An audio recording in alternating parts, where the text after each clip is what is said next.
Hello everyone, welcome to study today. दोस्तों, आज की इस वीडियो में देखेंगे कोर्स है यानी कि फर्स्ट सेमेस्टर में जो को करिकुलर कोर्स है उसका नाम है यानी कि उस सब्जेक्ट का नाम है भोजन पोषण एवं स्वच्छता। यानी कि आप बीए बीएससी बीकॉम कोई भी कोर्स कर रहे हैं, फर्स्ट ईयर के फर्स्ट सेमेस्टर में हैं तो आपको को करिकुलर कोर्स के रूप में भोजन पोषण एवं स्वच्छता नामक पेपर को आपको इस चीज़ का पेपर देना पड़ेगा। ये अनिवार्य पाठ्यक्रम होता है, यानी कि आपको देना पड़ेगा इस पेपर, यानी कि जो भी आपका मुख्य पेपर है उस पेपर के साथ इसका भी होता है। तो को करिकुलर कोर्स जो है इसमें आपको फर्स्ट सेमेस्टर में जो पेपर देना पड़ेगा भोजन पोषण एवं स्वच्छता, यानी कि फूड न्यूट्रिशन एंड हाइजीन, इसी का पेपर आपको देना पड़ेगा। ये पेपर में ऑब्जेक्टिव होगा, ऑब्जेक्टिव टाइप क्वेश्चन इसमें पूछे जाएंगे, 100 क्वेश्चन होंगे। आपको 100 क्वेश्चन में इसमें निगेटिव मार्किंग नहीं होता है।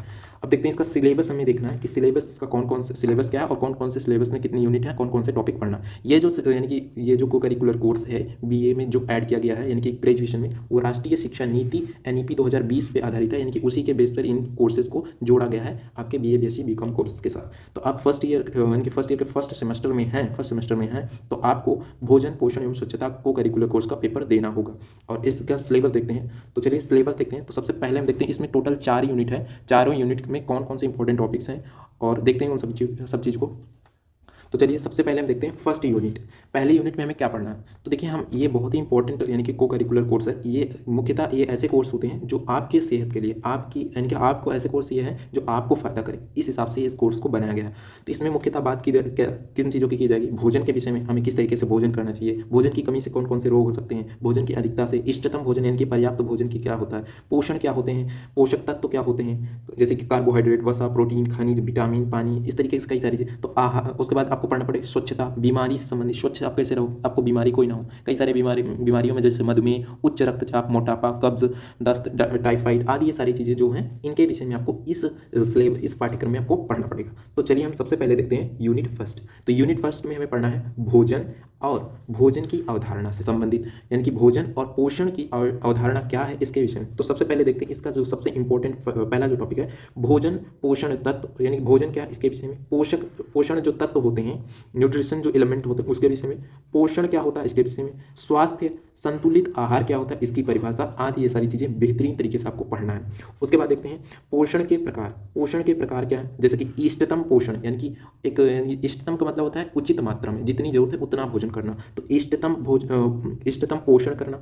उसके बाद कम पोषण, अधिक पोषण, तो ये पोषण के प्रकार हैं, इनके विषय में आपको बेहतरीन तरीके से पढ़ना। आगे हम देखते हैं अगला टॉपिक है भोजन योजना। भोजन योजना क्या है कि भोजन योजना को प्रभावित करने वाली अवधारणा और कारक क्या है। तो भोजन को प्रभावित करने वाले अवधारणा और कारक कौन से, उसके विषय में पढ़ना है। उसी तरीके से आपको इसी यूनिट में आपको पढ़ना है खाद्य समूह और भोजन के कार्य, खाद्य समूह और भोजन के कार्य क्या है इसके विषय में पढ़ना है। तो इस तरीके से यूनिट 1 में भोजन और पोषण के विषय में पढ़ना, ये बहुत ही इंपॉर्टेंट टॉपिक है, यानी कि आपके लिए कितना इंपॉर्टेंट हो सकता है समझ ही सकते हो कि भोजन किस तरीके से हमें भोजन करना चाहिए, भोजन की पर्याप्त मात्रा क्या है, कम पोषण से हमें किस तरीके से बीमारियां हो सकती हैं, अधिक हम कोई भी भोज्य पदार्थ को करते हैं तो हमें कौन कौन सी दिक्कत आ सकती है, इन सभी चीज़ों को इसमें मेंशन किया गया। भोजन योजना, हमें किस तरीके से अपने डे बाई डे में यानी कि हर एक दिन में किस तरीके से भोजन करना चाहिए, कौन से कारक हैं जो प्रभावित करते हैं भोजन को रोकने में या फिर कई सारे। उसके बाद खाद्य समूह जो होते हैं, यानी कि खाद्य जो समूह है और खाद्य भोजन के जो कार्य हैं उनके विषय में आपको पढ़ना है। तो इस तरीके से यूनिट 1 में इन सारी टॉपिक्स को पढ़ना है। आगे हम देखते हैं यूनिट 2। यूनिट 2 में आपको क्या पढ़ना है, यूनिट 2 भी काफ़ी इंपॉर्टेंट टॉपिक है। पोषक तत्व जो होते हैं, जो पोषक तत्व क्या होते हैं उसके विषय में देखते हैं। तो पोषक तत्व के विषय में पढ़ना है आपको, पोषक तत्व क्या होते हैं, कितने प्रकार के होते हैं, इसके कार्य क्या होते हैं। तो पोषक तत्वों के माइक्रो RDA इसके विषय में पढ़ना। स्रोत, यानी कि पोषक तत्व के स्रोत कौन कौन से, कहाँ से पोषक तत्व प्राप्त होता है, कार्य क्या है पोषक तत्व के हमारे शरीर में या किसी भी शरीर में, और कमी, इसकी पोषक तत्व की कमी से कौन कौन से रोग या फिर अधिकता से कौन रोग हो सकते हैं, इस सब चीज़ के विषय में हमें इस यूनिट में पढ़ना है। और देखते हैं इसमें सबसे इंपॉर्टेंट जो और सारे टॉपिक्स हैं, जैसे कि पोषक तत्व के कितने प्रकार हैं। तो पोषक तत्व मुख्यतः, यानी कि इसमें कहने का मतलब है कोई भी भोजन करते हो तो हमें क्या प्राप्त होता है, या तो उससे हमें कार्बोहाइड्रेट प्राप्त होगा, या वसा, या फिर प्रोटीन, या खनिज, विटामिन, पानी, या फिर फाइबर। तो इस तरीके से ये 7 ही चीज़ों में से कोई ना कोई चीज़ उनसे, यानी कि जो भी भोजन करते हो उससे प्राप्त होता है, इसके अतिरिक्त और कुछ भी नहीं प्राप्त हो सकता। यानी कि मुख्य, अगर आप कोई भी भोजन करते हैं तो इन्हीं में से कोई ना कोई उससे प्राप्त होगा।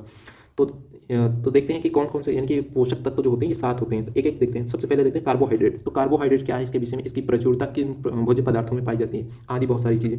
कार्बोहाइड्रेट के बाद आपको वसा के विषय में पढ़ना है, वसा क्या होता है इसके विषय में, वसा की कमी, वसा की अधिकता से कौन कौन सी चीज़ें बीमारियाँ आती हैं। प्रोटीन क्या होता है, प्रोटीन का कार्य क्या होता है हमारे शरीर में, इस तरीके से आपको इसको पढ़ना। आगे इसी में खनिज क्या होता है, खनिज के विषय में, जैसे कि प्रमुख कुछ खनिज हैं, जैसे कि कैल्शियम जो कि हड्डियाँ बनी होती हैं हमारी, phosphorus, sodium, potassium, iron, iodine, fluorine, zinc आदि ये सारी चीज़ें खनिज हैं और हमारे जीवन के विकास के लिए ये बहुत ही महत्वपूर्ण खनिज होते हैं। इनकी अधिकता से भी कई बार हो जाते हैं और इनकी कमी से भी, तो इनको प्रचुर मात्रा में इष्टतम रूप में ये रहें, इसके विषय में आपको ये सारी चीज़ों के विषय में पढ़ना, इनके क्या कार्य हैं और बहुत सारी चीज़। आगे देखते हैं अगली जो यानी कि इस यूनिट का जो अगला टॉपिक विटामिन के विषय में पढ़ना। विटामिन क्या होता है, विटामिन के प्रमुख कार्य क्या है, विटामिन का हमारे शरीर में किस तरीके से कार्य होता है, और पानी में घुलनशील जो विटामिन होते हैं उसके विषय में। विटामिन में घुलनशील, जो पानी में घुलनशील विटामिन होते हैं, विटामिन बी और सी। इसी तरीके से वसा में जो घुलनशील विटामिन होते हैं उनका नाम है vitamin A, vitamin D, vitamin E और विटामिन के। तो इस तरीके से इसके विषय में आपको पढ़ना है, विटामिन के विषय में महत्वपूर्ण जो पॉइंट है उसके। आगे देखते हैं पानी, यानी कि जो अगला जो पोषक तत्व है पानी, पानी के विषय में पढ़ना है। पानी क्या है, हमारे शरीर में कितना होता है, इसका महत्वपूर्ण कार्य क्या होता है हमारे शरीर में, इस तरीके से। और जो अगला है आहारीय फाइबर, तो इसके विषय में आपको पढ़ना है। तो इस तरीके से पोषक तत्व थे, ये सातों पोषक तत्वों के विषय में आपको बेहतरीन तरीके से डिटेल में अध्ययन करना है, क्योंकि ये आपके जीवन, आपके स्वास्थ्य से संबंधित है। आप पढ़ेंगे तो बहुत ही मजा आएगा, आपको पढ़ने में बहुत ही इंटरेस्टिंग टॉपिक है ये सारी चीज़ें। चलिए अब आगे हम देखते हैं जो अगला यूनिट है, यूनिट 3। यूनिट 3 में हमें क्या पढ़ना है, यूनिट 3 में हमें 1000 दिन का पोषण के विषय में पढ़ना है कि 1000 दिन के पोषण किस तरीके से, 1000 दिन का पोषण कैसे किया जाना चाहिए, इसकी कार्य योजना कैसे हम बना सकते हैं, उसमें क्या। तो सबसे पहले देखते हैं इसका इंपॉर्टेंट टॉपिक जो है अवधारणा, इसके विषय में 1000 दिन की पोषण की क्या अवधारणा है, क्यों बनाया जा रहा है, इसके विषय में आवश्यकता इसकी क्यों पड़ रही है, बच्चे के लिए विकास को प्रभावित करने वाले कारक कौन कौन से हैं, इस सब चीज़ के विषय में आपको पढ़ना है। और देखते हैं इसी में हम देखते हैं अगला जो टॉपिक है प्रसव पूर्व पोषण जो होता है, प्रसव पूर्व पोषण के विषय में पढ़ना है 0 से 28, यानी कि शुरुआत से 280 दिनों के बीच का। तो आपको प्रसव पूर्व पोषण के विषय में आपको पढ़ना है कि उस समय किस तरीके से पोषण करना चाहिए, भोज्य पदार्थों का सेवन करना चाहिए। तो इस तरीके से हम देखा, इसमें आपको क्या पढ़ना, अतिरिक्त पोषक तत्वों की आवश्यकता, ठीक है। इसके कौन कौन से पोषक तत्वों की आवश्यकता होती है इस वक्त, यानी कि इस समय काल में अतिरिक्त कौन कौन से पोषक तत्व की आवश्यकता होती है, और गर्भावस्था के दौरान जोखिम कारक कौन कौन से हो सकते हैं, उन सभी चीज़ों के विषय में आपको पढ़ना है। अगला देखते हैं, अगला जो इंपॉर्टेंट टॉपिक है यूनिट 3 का स्तनपात या फिर फार्मूला फीडिंग, ये क्या होता है, और जन्म से 6 महीने की आयु के विषय में आपको पढ़ना है। आगे देखते हैं, इसी में पढ़ना है पूरक और प्रारंभिक आहार, जो कि 6 महीने से 2 वर्षों के बीच की आयु तक के बीच में किस तरीके से भोज्य पदार्थ करना चाहिए, उसके विषय में बताएगा। तो कुल मिलाकर 1000 दिन के, इनकी इसमें एक शेड्यूल बनाया गया है कि किस तरीके से, यानी कि इसमें 1000 दिन की कार्य योजना में आप कैसे कैसे भोजन की कर सकते हैं, किस तरीके से किस सिचुएशन में आप कौन सा भोजन करेंगे, इस तरीके से यूनिट 3 में आपको इन सभी टॉपिक को डिटेल में अध्ययन करना है।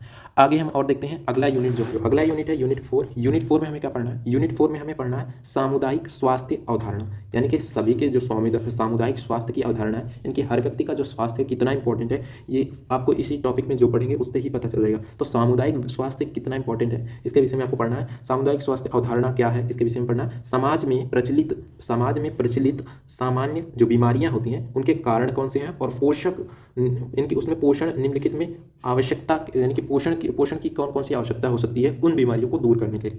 तो सामुदायिक स्वास्थ्य अवधारणा जो होता है, इसमें समाज में प्रचलित जितनी भी बीमारियां हैं उनके कौन कौन से कारण हैं, पहले उसे आपको समझना पड़ेगा। फिर कारण समझ गए तो उसको दूर कैसे किया जाए, यानी कि कौन कौन से पोषक तत्व, पोषण की कमी से कई सारे रोग हो जाते हैं, तो उन सभी पोषण की पूर्ति के लिए कौन कौन सा हमें भोजन करना चाहिए, आदि इन सभी चीज़ों के विषय में आपको पढ़ना है। इसमें कौन कौन से जैसे रोग होते हैं, कौन कौन से रोग, जैसे कि मधुमेह हो जाता है, उसके बाद उच्च रक्तचाप, इसके विषय में मोटापा, उसके बाद कब्ज, और जैसे दस्त यानी कि टाइफाइड आदि, ये सारी चीज़ें बीमारियां हो जाती हैं पोषक, यानी कि पोषक तत्वों की कमी से या फिर कई सारी चीज़ों की अधिकता के कारण ये बीमारियां हमारे शरीर में हो जाती हैं। तो इन सभी बीमारियों को डिटेल में स्टडी करना है, ये क्यों होती हैं, इनके कारण क्या हैं, और इनको प्रभावित कैसे करते हैं, और शरीर में इनका क्या इफेक्ट होता है, और साथ ही साथ इन चीज़ों को हम कैसे अपने पोषण आहार से इन चीज़ों को हम समाप्त कर सकते हैं, आदि ये सारी चीज़ें इसमें हमें पढ़ना है डिटेल में। आगे हम देखते हैं यूनिट 4 का जो अगला टॉपिक है आहार में सुधार हम कैसे कर सकते हैं।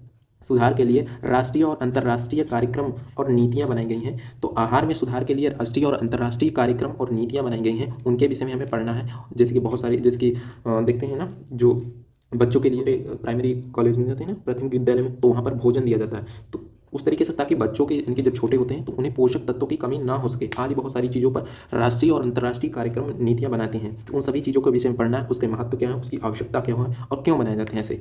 आगे हम देखते हैं इसी में पोषण के विषय में पढ़ना है, और इसी में देखना है कि अगले यूनिट, यानी कि इसी यूनिट का जो अगला टॉपिक है रोग प्रतिरोधक क्षमता बढ़ाने वाला भोजन क्या है, मोस्ट इंपॉर्टेंट ये सभी हैं। तो रोग प्रतिरोधक क्षमता यानी इम्यूनिटी बढ़ाने की कौन कौन से ऐसे भोज्य पदार्थ करें जिससे हमारे शरीर की जो इम्यूनिटी है, इम्यूनिटी जो क्षमता जो है, यानी कि प्रतिरोधक क्षमता हम कैसे बढ़ा सकते हैं ऐसे भोज्य पदार्थ बरकरार करें, जिससे कि अन्य जो बीमारियां होती हैं उनसे हमारी शरीर लड़ सके। तो इस तरीके से हमने देखा यूनिट 4 के ये सभी इंपॉर्टेंट टॉपिक्स थे, और इन सभी टॉपिक्स को आप डिटेल में अध्ययन कीजिएगा, क्योंकि ये आप सबके लिए बहुत ही इंपॉर्टेंट है ये टॉपिक्स।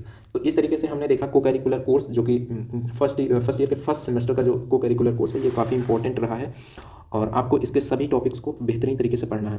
अगर आप कमेंट बॉक्स में कमेंट करेंगे कि आप सब इसको डिटेल में पढ़िए, तो हम इस पर जरूर वीडियोस लाने का प्रयास करेंगे।